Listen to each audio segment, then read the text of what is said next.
6th is the work day. So what that means is Wednesday the 4th.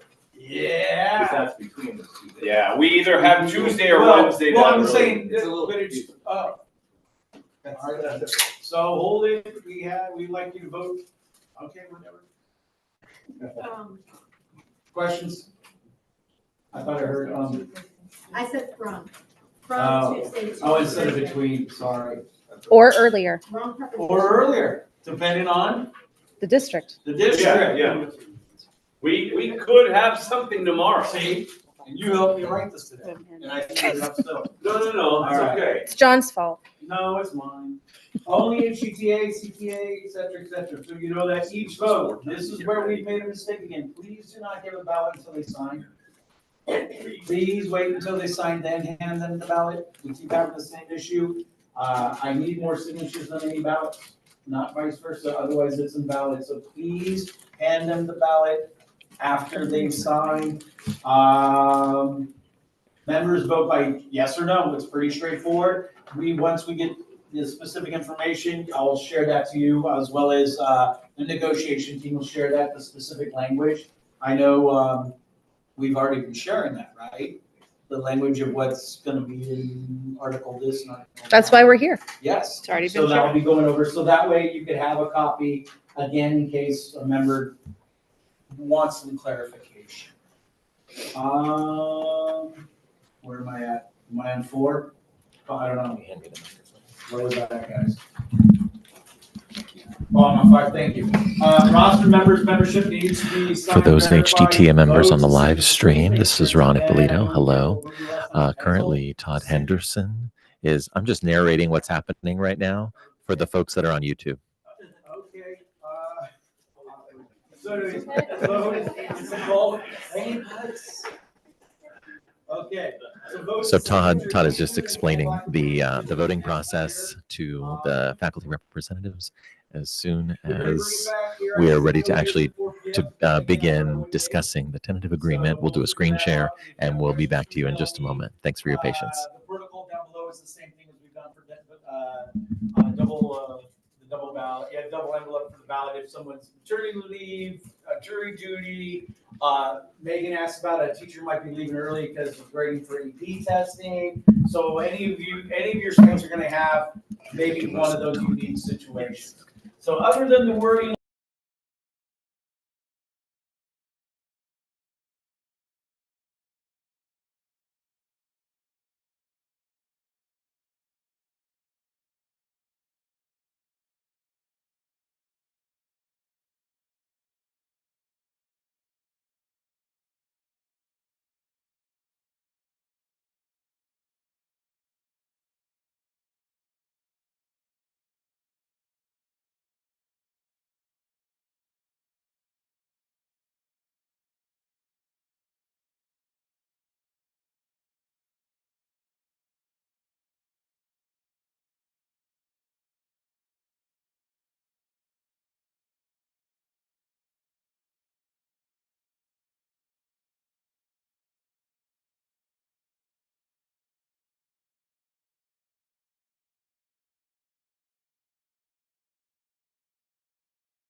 you for being here. I know it's a difficult time of year, but it is what it is. I'm hoping that we can come to an agreement by the end of the semester so that we can start fresh next year. I did want to start by offering some reminders. Reminder number one, just because you don't see it in the contract language doesn't mean we didn't try and doesn't mean we won't try again. Another reminder is that contract changes typically happen pretty slowly over time. So if you compare our contract from a year ago, 2 years ago, 5 years ago, what we have now is better than what we had at that time. Looking forward a year from now, 2 years from now, 5 years from now, what we end up with then is going to be better than what we have now. So it's piece by piece, little by little. We add in language, see how it fits, see how it works, and adjust from there. Another reminder, when we have new language, it's just like lesson planning. Sometimes it looks really good on paper, sounds really good in theory, and then you put it into practice and realize you need to make some adjustments. It's the same thing with new language. So as we put some of our new language into practice, if we see that there are some things that need to be adjusted and tweaked, omitted, added to here and there, that's why we open up negotiations every year so that we can make those adjustments. So that is where I need help from everybody else, in where if you see that something needs to be adjusted, that's where we need you to fill out that bargaining survey, because I do go through every single one of those answers. I do put them all on a document organized by article so that we can address those things as those articles open up. So that's where I do need the help of general membership. And I also want to remind you that we're operating on a completely different timeline than what we typically do. We are a year ahead of where we usually are at this time of year. The state doesn't have a budget adopted until the end of June. June 30th is when they get their budget adoption. So the fact that the district team is optimistic that they can give a recommendation to the school board before we're gone for summer, I think really speaks to how different things have been this year in a positive way. They know that our hard deadline is Monday the 2nd if we're going to get a vote in, and they are working really hard to make sure that they meet our deadline. It would be much easier for them to push it to the fall, and they're not trying to do that. So both sides remain hopeful that we can come to some kind of an agreement by the end. And so there are my reminders. I got several questions through email. I just want to start with, actually, I think John started with the general ones that I had. So, John, you wanted me to go through, how did you want to do this? Each article and then go from there? Yeah, what we have them up. We know there's a lot of language. I think that we'll give you a quick summary and the highlights that are in there. We got a lot, you guys, and so we're not going to read you the whole new contract, but so we'll give you the key highlights, and then we'll field the questions that were received, and then we'll field other questions from you guys. Generally, the theme this year has been time and value. And I think, or at least I hope, that you see in a lot of what we've accomplished with this contract, time and value is present. Certainly in Article 7, if you see that long list of things, it primarily speaks to recognizing the time of psychologists, social workers, SLPs, nurses to some degree. I wanted to address that it does not include teacher librarians, because teacher librarians are considered teachers. Their classroom is the library, so they are not part of that non-classroom unit member. Big ones in here is, the change from counselor to non-classroom unit member to encompass all of those other job titles. And I don't know, I think that's the big one. So questions, besides the teacher librarian question that I got a lot of emails about, questions on Article 7. Do you have a member that has a question about something from Article 7, but not into adoption? So go ahead and ask. Yeah. Okay. They were just asking for clarity on 7.1.1 and what constitutes That's a contract question for me. You contact me afterwards, yeah, I'll go do that. Okay. Okay, I'm. Hey, it's Ron here. I've turned the camera off, but just want to explain for those watching from home, hello, or from your classroom, wherever you happen to be, your non-classroom work location. So what we're doing right now is we've got the single microphone, and so we're trying to make sure that that folks are heard as much as possible. There was a question from Mackenzie Frame at AOC who asked about a different section of Article 7, which right now we're just addressing the articles that are in the changes to the tentative agreement, right, Megan? Correct. And for those of you just joining us, we're listening to our negotiations chair. This is Megan Botten. This sounds a lot like the HDTA radio hour. And now, Megan, back to you. Thank you, Ron. I also had a question. Yes. 7.9.1.1. 7911. Okay. Just the use of the term limit seems kind of vague. It is vague.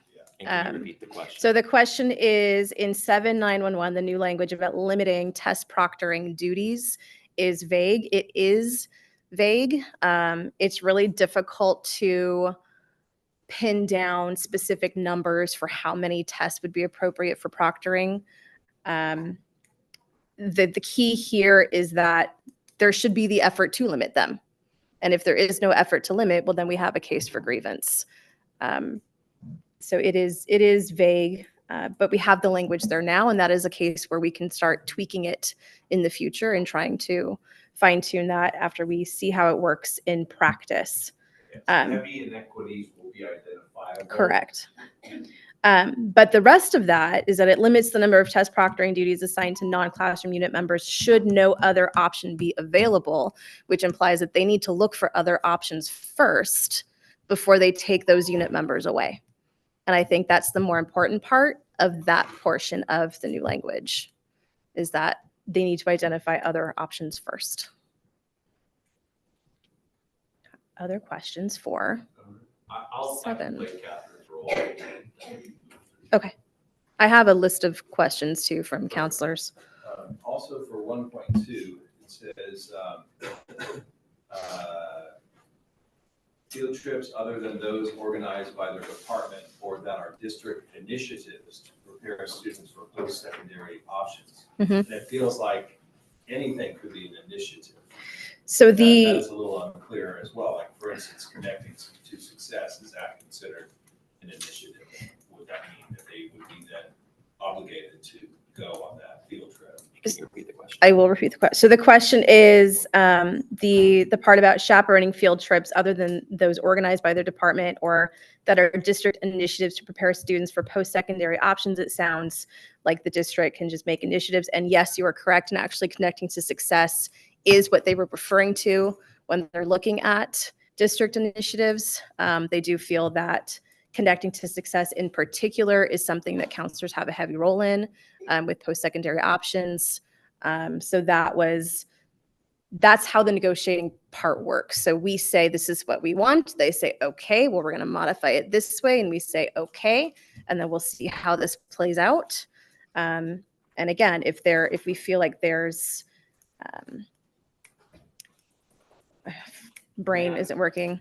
If there's things that aren't working with it, then we can adjust that. If they're taking advantage of the language. Semantics, like if they just want to. And it could be semantics. We'll see what they do with it.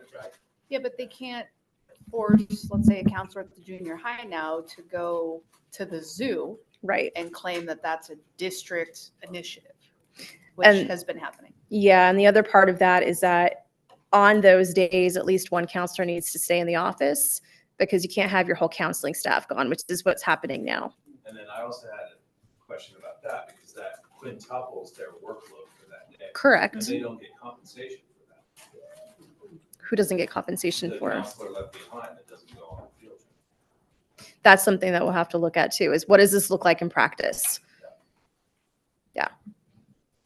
Because I'm getting this, of course, from a Mm-hmm. member of my site, and very concerned about when counselors now call non-classroom unit members, when they're asked to do extra work without any kind of compensation. So they leave their job for the day they come back and that whatever work was postponed, they still have to do that work. Unlike a teacher that gets a sub and gets a lesson plan to do their work. Well, now we do have language in there for compensation for when they are pulled away from their normal duties. And there was a question about, well, what is considered a normal duty? Well, counselors know what their normal duties are. It's their 6 counseling standards. So anything that falls outside of that is not within their normal duties.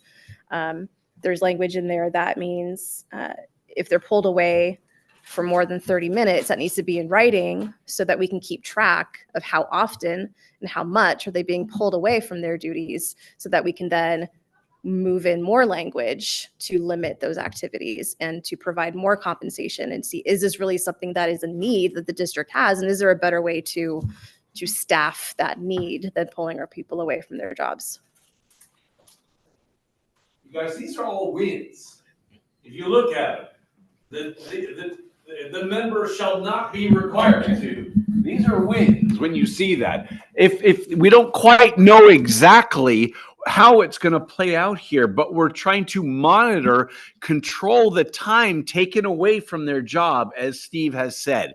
We need to make sure that that's understood by the administration as well. Other questions on 7? There was a brief question that I think was in a previous group chat, but not everyone was privy to that. Are teacher librarians non-classroom members? I did address that. They are not. Teacher librarians are not considered part of those non-classroom unit members. Okay. I'm going to look through my list from counselors. The question was, who determines if work beyond our hours is considered occasional, and is there a cap on that? Short answer, no, there's no cap on that, but if it's happening weekly, I wouldn't say that's something that's occasional. That sounds like something that's frequent. And then what happens if some counselors end up doing more of this occasional work than others? That's something that I think is determined by the site, and it's determined by your caseload. It's not necessarily going to be equitable if you've got more kids who have parents who need to meet in after school hours. I don't know if there's a way to make that more equitable beyond the school site. There was a question about the 30 minutes must be in writing. I think I addressed that. Test proctoring should be limited. What is the minimum versus maximum for that? How will it be balanced fairly? We've heard in the district that it's really not more than 2 AP tests. That seems pretty reasonable. But again, I think the more important language is that they need to look elsewhere first before they're using our people. Question about, can you clarify what counts as normal duties and what it means to be pulled away from them? Again, it's the standards that you work under. Let's see, I addressed that one. What about excessive meetings outside of typical hours because of parent schedules or the extra time that 504 plans are now taking? We're still looking at the 504 process and how that impacts a counselor duty, and we are still working to address those issues. And again, it's the nature of the job that you do have to work around parent schedules, unfortunately. Let's see. Question is, there's mention that we can now use non-work hours, not just full days, to extend our contract by up to 30 hours. Can you provide an example of how that would look in real life? If you took half a day to go to a doctor's appointment, then you can take half a day at the end of the school year to get that work done. And this is for the non-classroom unit members. That's a huge win, folks. Mhm. That's trade time. That's a very big win. It is a big win.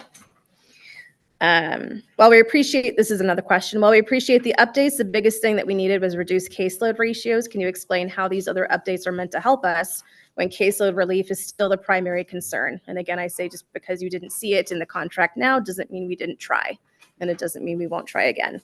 It has been a big focus of ours, and it will continue to be a big focus. And then the last question was, lastly, does this apply to lunch detention when we must supervise discipline instead of helping students? I would say yes. Discipline is not part of a counselor's duty, and you're entitled to a duty-free lunch. So yes and yes would be my answer.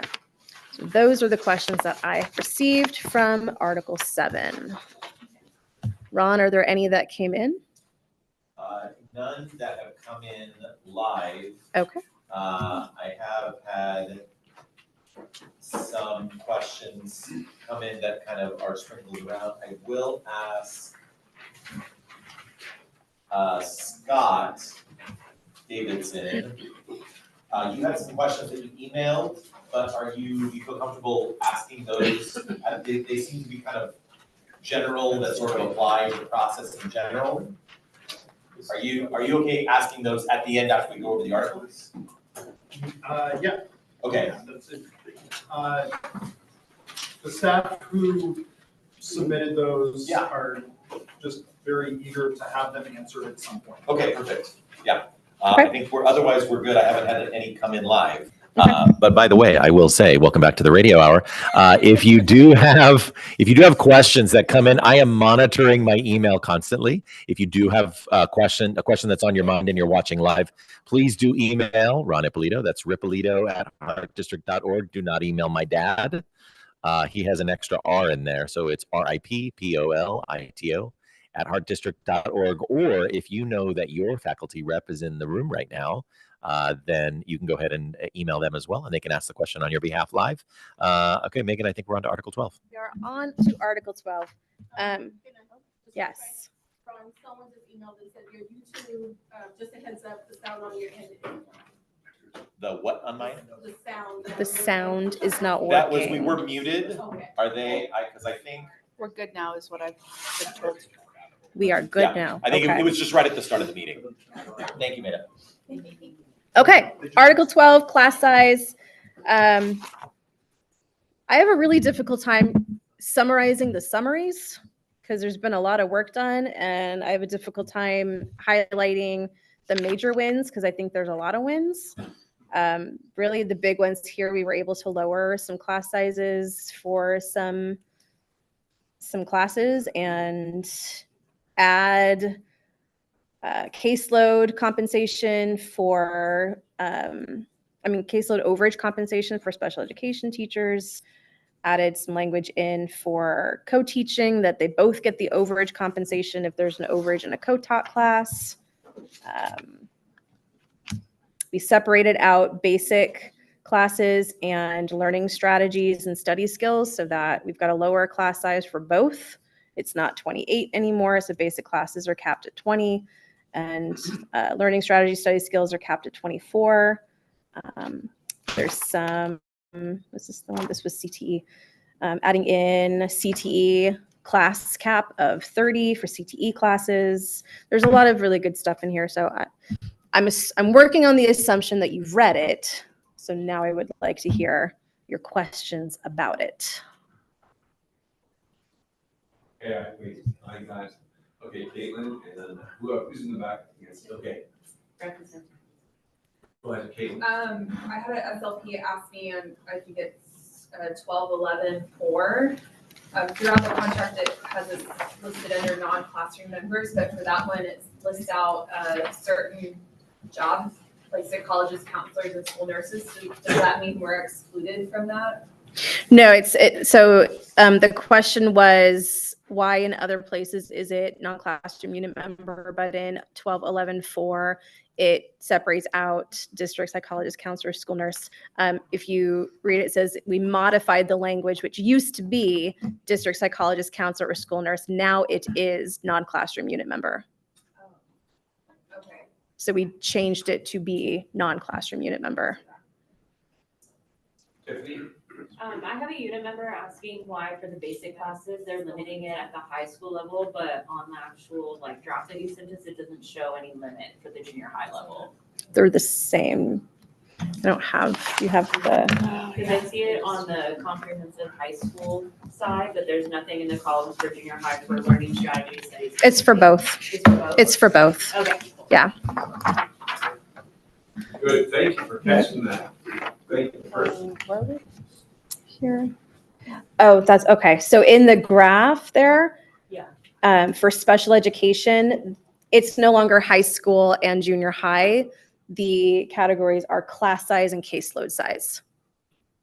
Got it, okay, So that applies to both junior high and high school. got it, okay. That's what it was. Megan, real quick, since we're talking about Yes. non-classroom unit Yes. members, I had a very detailed question from one of our wellness coordinators at one of Okay. our sites. And I'm just trying to very briefly summarize and kind of jump to the end, saying I'm confused as to why our contract identifies school psychologists and school counselor licensure and not ours. This is from one of our social workers, one of our wellness coordinators. And there's a lot of background That in would there. be for, I think, Appendix A, Okay, Appendices A. Generally, social workers are not in the contract at all until we added them in this last time. okay. And we're working on getting them in more comprehensively. I don't know why they weren't in there before, but that's something that we're definitely working on. Okay. Yeah. They're not even listed on a salary schedule. So if you look at our contract, if I was a social worker coming in, I wouldn't know where my salary was. Sure. So that would be step one. Let's identify what they get paid. And And then just move to, forward just to from shout out there. to this wellness coordinator who Yes. emailed, your rep, Maida, is in the room right now. And Correct. I feel like we have, I got the question earlier. yeah. So, so Maida, thank you, and Yeah. Megan, thank you. Yeah, Maida and I spoke Okay. earlier. I did have a question from another unit member about what CTE classes have the cap size of 30. I asked Colin how he sees this working out, and I asked the question, any class that has CTE in the course title, do you see that as being the cap of 30? And he said that makes sense. So classes that have a title of CTE, whatever, would have the class cap of 30. The rationale here is that a lot of the CTE classes have specialized equipment that poses a safety issue. If you have a bunch of hooligans like I had this year, you need to keep an eye on them with the equipment that is oftentimes quite expensive. So they need the lower class size. And Megan, Yes. sorry. Okay, so shifting back, I don't need to move. That's getting a little ridiculous. I'm hoping that the folks at home can hear. I'm going back through some of my emails from earlier, and I want to make sure that our counselors get their questions answered. And some of these I was kind of trying to work with the tech, and so if you've answered these questions already, I apologize. Okay. The first question, who determines if work, this is going back to Article 7 real quick. Answered it. We did all of those. Oh, all of this entire list? Yes. Okay, you're amazing. Yes. Thank you. Thank you. I thought I kind of heard that out of it. Thank you. Yep. Okay. Any other questions for 12?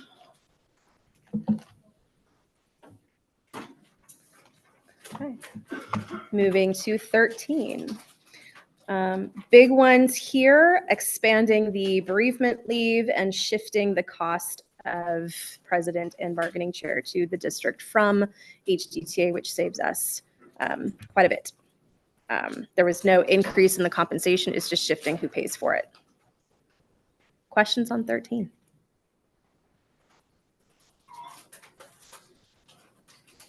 No questions for 13? Questions from you? No. No? All right, that one's easy. Since we don't have anything right now for salary for 19, are there questions about the monies that I might be able to answer or not now before we do get an offer of some kind? Jeremy. So the two questions were, what is the process if a union, one of our members has a question about Article 19 after we've met tonight? Okay, so the question is, what if a unit member has a question about Article 19 once we get the numbers after tonight? The process would be to email you or email me directly. Really, you're going to get one or two numbers, on schedule, off schedule, and so ask your questions about the process now. I don't know what questions would come from a number because we're not going to be entertaining questions about, well, where did you start and what did you say and what was the process? Because sorry to Aaron Burr, you're not in the room when it happens, so we can't disclose how we get to any particular number. So Megan, this might be a good time. Scott had shared some questions from Learning Post, And so these are, I think, related. Okay. So I'll kind of summarize them, and then Scott, if I'm misrepresenting your faculty, please let me know. Why is this timeline for this negotiation we're feeling like it's rushed when there's no offer of money? Why, like, why is it kind of being broken up, right? Why are we in such a hurry to ratify? The district has not come back with any wins or money for our general membership as of yet. So we have right now 0 on and 0 off. There's no hurry to get 0. We can get that next year too, but at least we leave the door open for something by not ratifying now. What is the union's outlook on money for next year? That's a lot of questions. I know. Sorry, I'm just trying to. I would start by saying they're incorrect. I think the questions are based on an incorrect assumption. We have not received an offer of 0. We haven't received an offer, which is different from what historically we've had. Historically, we have had offers of 0, and then we have 0, 0, 0, 0, 0, all the way until the end, where they're like, oh, just kidding. We don't have 0. We do have this. Keeping in mind that that timeline is typically after the state has already adopted their budget. They've had their budget for a year, and we know exactly what they have. They know exactly what they have. This year is different in that, again, we are a year ahead of where we typically are. Our state does not have a budget ratified for next year yet. Our district does not have a budget ratified for next year yet. And yet they are still working hard to get us an offer. They knew better than to insult us with an offer of 0. So I would disagree with the statement that we have an offer of 0 on the table. We don't have an offer on the table. So I would disagree with that part of it. The reason for the rush is that we have some really good momentum and we don't want to lose it. We don't want to lose the momentum we have and wait and go into summer and vote when we come back in the fall. And then that puts us behind again. Both sides really want to get this done by the end of this school year. It just feels good. It feels good to be able to finish it before the end of the school year, send you off into summer knowing that you're going to have a contract in place for the actual school year we're going to be starting with. So if we can get it done, why the hell not?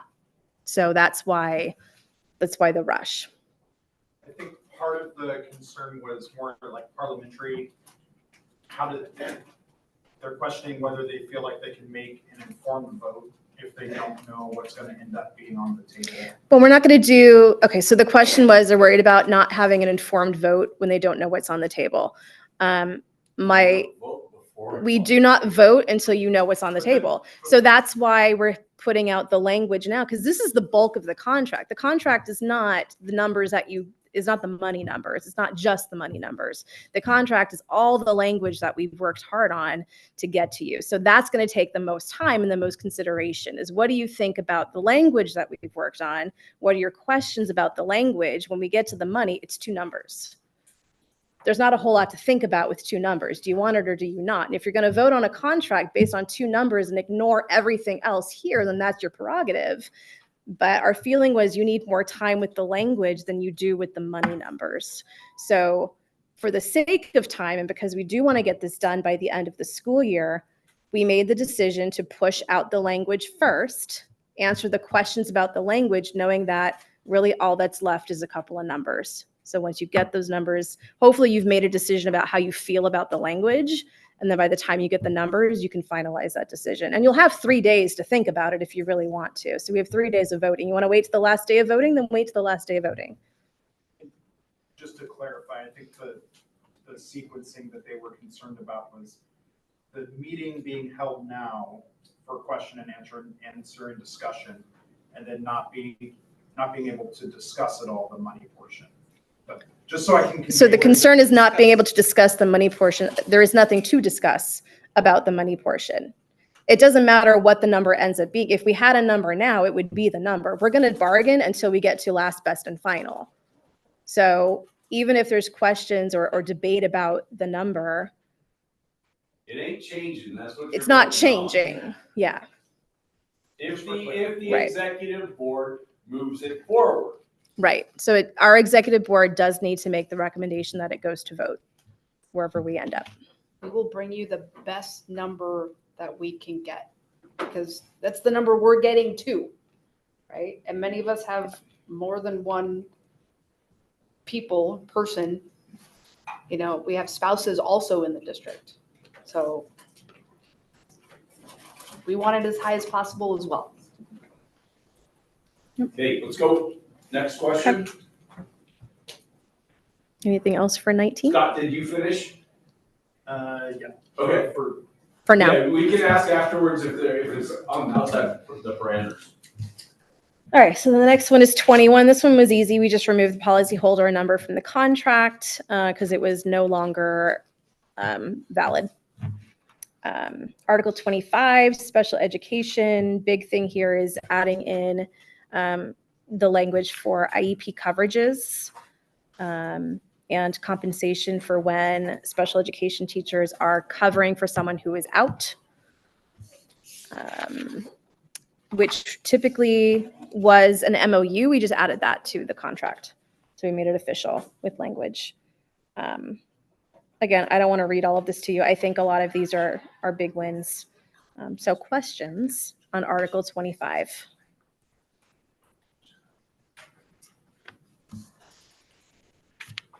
No questions for special education. Going once, going twice, 2.5, 2 3/4. Sold. Okay. 27. I know a lot of our TOSAs and program specialists had a little anxiety about what were they bargaining for. This one is just giving them return rights to their site, just like we have for PAR. We felt it should be equal. That was it. Nothing scary. Any questions on 27? Easy. Moving on to 38. Site-based decision-making. This is really the only one that the district really wanted, and it wasn't really a give. It was just establishing what was already present in Article 5.2, that they retain the rights to make decisions, and they retain the rights to make bell schedules and teacher schedules. That's already listed in 5.2. They just wanted to make sure it was also a reminder here in 38, but individual sites retain rights on how they implement and meet the district requirements. So it's really just the district has the right to have requirements, but the sites have the right to implement how those requirements are met. Within those parameters. Yeah. Question for 38. Does that mean the district can decide, like, this school needs to go to block schedule? They already can't, yes. So the question was, well, the question was, does this mean the district can decide that this site can go to block schedule? The district can decide that all sites go to a particular schedule, but they can't say this site does this site does that. Correct, John? I don't think anything would block the way I read the contract. They can't I would manage fight that. It's okay. a very, it's the one thing. It's a site-based decision. The contract states the only time you can go to block without teacher approval is at a new school opening. And that was why West Range was blocked. And Rio Norte and Rancho Yeah. Pico. So I'm gonna say no, that block is something that we've addressed specifically. So no, they can't just say you are on block. Just a question to clarify. I'm guessing this is coming after all the SPDs that had Mhm. issues last year. Mhm. And they just want us as members and sites to just get on the ball and take care of what we need to take care of. Correct. So the question was, we're guessing this is coming from all the SBD issues that we had last year, and they just want sites to get on the ball and get yes. Yeah, they would prefer to allow sites the freedom to choose what they wish. And the big thing from our superintendent is the PLCs, and getting time for the PLCs is important. So he wants to make sure that sites have the opportunity to decide for themselves what that looks like. But if they're not going to get on the ball, then it's a reminder, hey, we can make sure that you have time to do those things. Okay. Other questions on 38? Okay. 41, co-teaching. Big things here is language that's added for compensation for co-teachers to plan. So the first priority is to try to get them a common prep period so that they can use that time to plan. If it doesn't work in the master schedule though, this allows them to get compensation for a period to prep together. So they can have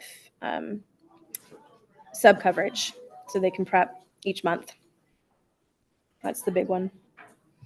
That and limiting, trying to limit the co-taught class sizes below the maximums whenever possible, I think is another big one. May I speak on that one? Yes, you may speak on that one. Yeah, co-teaching, you guys, one of the biggest issues that we have is co-teaching really should be voluntary. We know that.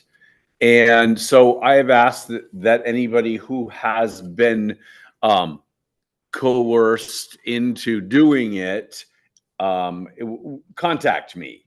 But it is something that the district has seen as a panacea for the inclusion requirement.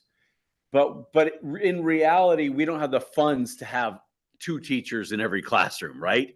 So I have asked the district, why don't we break it back down to the people who are really good at it, and then build it back up with voluntary voluntary teachers who are volunteering to do it.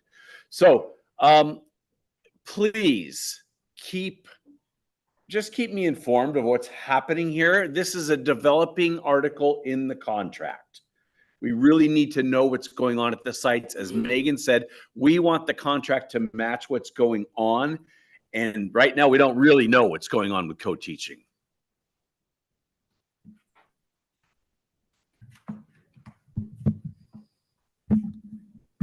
Thank you, Ron. Back to you. Thank you. Any questions on 41 co-teaching? Okay, moving on to Appendix A. Allotted, not a lot, but some added stipends here. There was a question I received a question about reading literacy, the added authorization for reading literacy, and stipend and an added point of salary. That is not something that anybody included on the bargaining surveys. That wasn't on our radar. It's our understanding that a lot of people took advantage of the grant that the district has to add that. And there is the opportunity to use that to move over on the pay scale for units. So that's where it's at right now. It's something we can take a look at later, but it's not something that was on our radar. And then I had another question from somebody who asked, why do we not see current CTE teachers included with the industry experience credit that new hires get? Again, just because you don't see it there doesn't mean that we didn't try, and it doesn't mean that we will continue to try. The district sees it as an incentive for people to come into our district. It's something that we're going to keep trying for. Questions on Appendix C? Appendix A. I had a member ask for 112, A112, if SLPs could be included in that, if they're working with this population. That's something that we can look at. So the question was adding SLPs to A112, something we can look at for next time. So all those, the SLPs, the school psychologists, the social workers, the jobs are a bit different from what we see in the contract. And we talked about this a little bit before the meeting. And so it's trying to find a way to incorporate them in a way that makes sense and in a way that isn't unruly for the contract language, but making sure that they're represented fairly. And again, that's not going to be a quick process. So I would ask anybody in those special populations to fill out the bargaining survey at the beginning next year when it goes out, and let us know exactly what you would like to see and where you would like to see it. If I can add, Megan.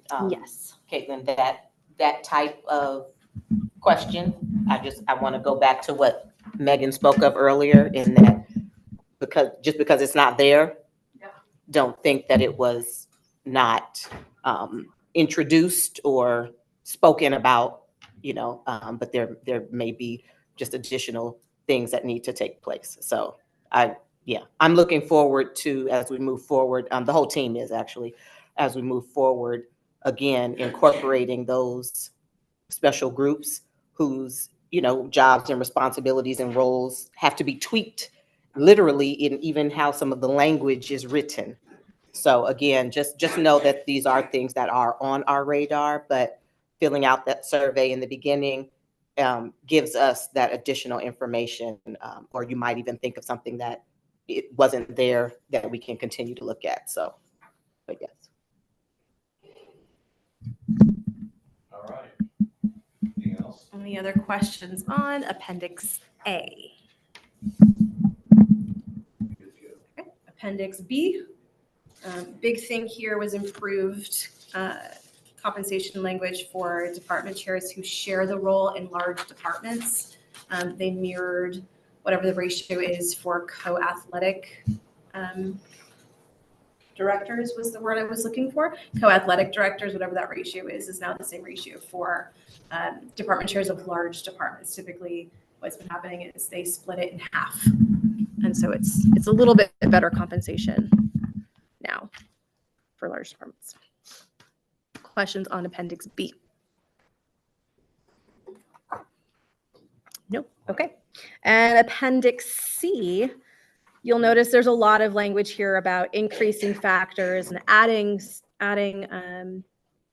some stipends. So that's really the big thing here, is adjusting and improving a lot of the stipends that have been neglected for quite some time. I did get a couple people pointing out that there was a typo on the factor for cross country and soccer, and I did push out to reps that yes, that was a typo on the factor. The dollar amount is correct, but the factor should be 0.108, and Colin fixed it on our official tentative agreement. So he fixed the typo. Questions on Appendix C? So this is from a site member who asks, I see increased stipends for athletics. Curious, does this include an increase for all campus stipends, including performing arts / concert stipends? Have a happy 3-day weekend.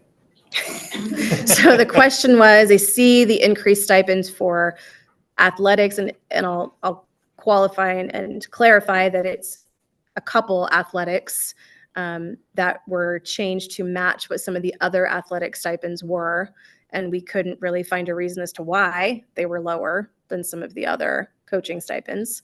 And so does that mean that all the stipends are increasing? The answer to that is no, they're not all increasing. There's just a few that we were able, and again, just because you don't see it doesn't mean we didn't try. But there were At just... my side, the dance was always an issue for the last couple of years, and that got almost doubled, which I'm very excited for.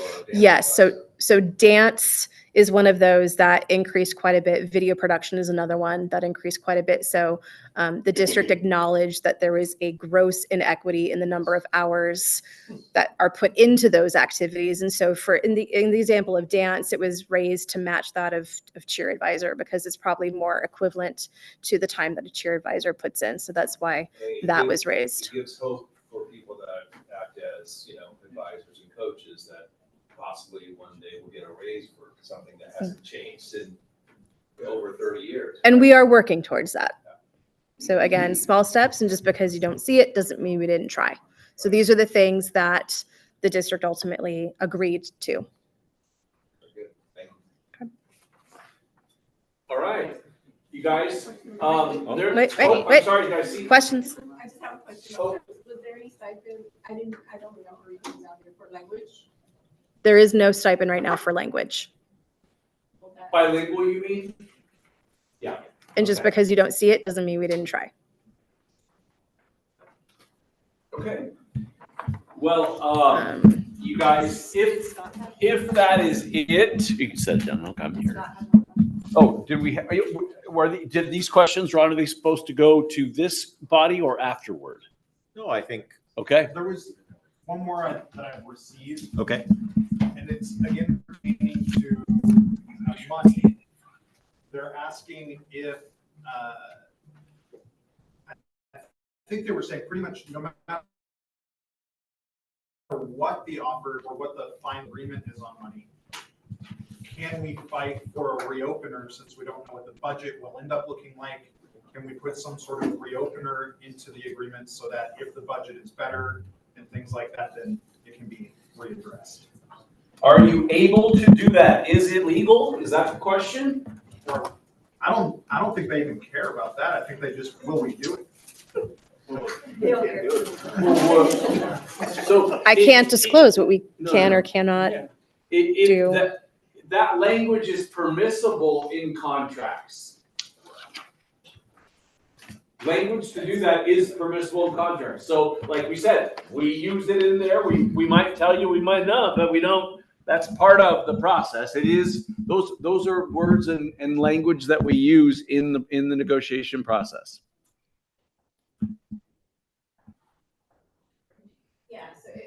Okay, can I interrupt for a moment? Because I want to make sure for the benefit of those who can't hear the varying volumes that we have. Megan, you're good at this. Would you like to summarize what we've been talking? Summarize all of what we've been talking about?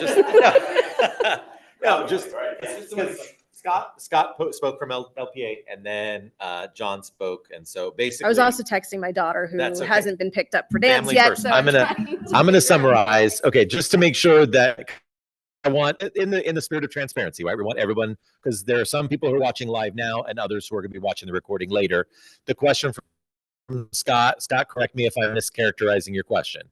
Can we, if we are unhappy with the numbers, once we find in Article 19, the salary numbers, the on schedule, the off schedule, is that something that can be reopened or revisited after we know the final state of the state budget in June?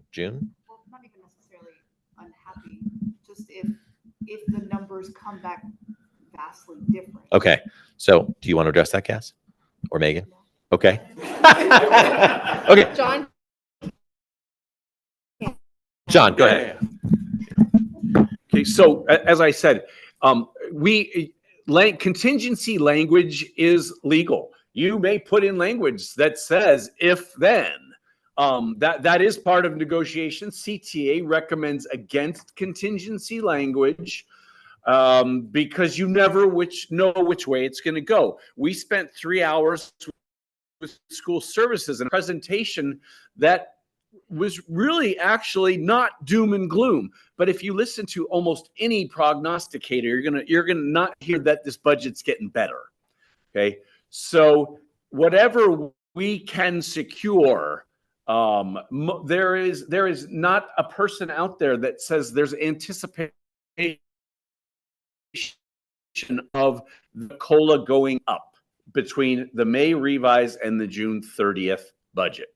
So that is what we saw a 3-hour presentation on where this all was and all this information. Very interesting. But so the answer is, yeah, if we have a contract, the e-board approves it to the body, the only way to go back then was if the body denied it. And then we would be sent back to the table for further negotiations. We will do everything we can to get as much money as we can.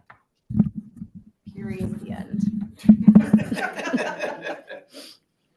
There's not a lot of money there to get, but we will do whatever we can to get as much money as we can. Period. Promise you, we've been working hard. And I do trust, because we have different people, I do trust that they are working hard to get us as much money as they can in the amount of time that they have. Jeremy. So then that was the other question from my side, is that, and I know we can't talk numbers because we don't have numbers, discuss, right? But my side wanted to know, is the past negotiations where we've perhaps been undercompensated because of bad management of the finances, has that been part of the discussion? Is there like any sort of talk of like reparations? The question is, has there been any talk of reparations? I think the consensus We have not talked about money. We have not talked about money, and I don't know if it's an accurate statement to say that we've been under compensated in years. I mean, based on the way that they did their budget, the board saw what they did with their budget. We might disagree with how they did their budget, but it's theirs to do.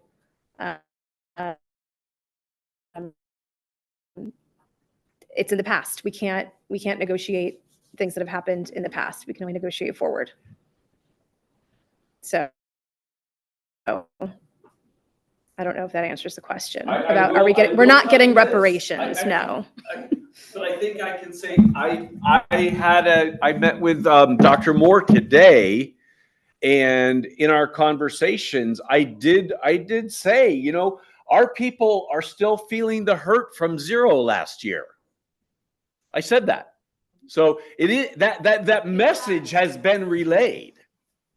In that way it's been talked about. I think they're very aware of that, and that's why you see that we've accomplished 2 contracts in 1 year, and it's why I think you're seeing them really bust their butts to get us something on our timeline instead of their timeline. Megan, this question just came in from one of our members, and I think we've discussed this in various forms in the past about bifurcation. And The bifurcation. Unlock. Here we go. If the district does not come up with an acceptable offer, whatever it is deemed acceptable or not, can we vote on accepting the language without a money offer rather than vote no on a whole package? In other words, do we get a line item veto? The answer is that is no. All or nothing. If you vote no, you're voting no on the language and you're voting no on the money. All right. Well, there we go. Okay. So, all right, you guys, thank you for coming. We appreciate it. As we have done this preparation with really no knowledge of exact dates, it has been difficult, but it is going to be a crunch if we get a good offer, right? We're going to have to get this done. And we really feel positive about this. We feel we're going to get something positive. So if more questions pop, and if anything, if you see roadblocks, send them my way, okay? If there are further questions, I can field them, Megan can field them.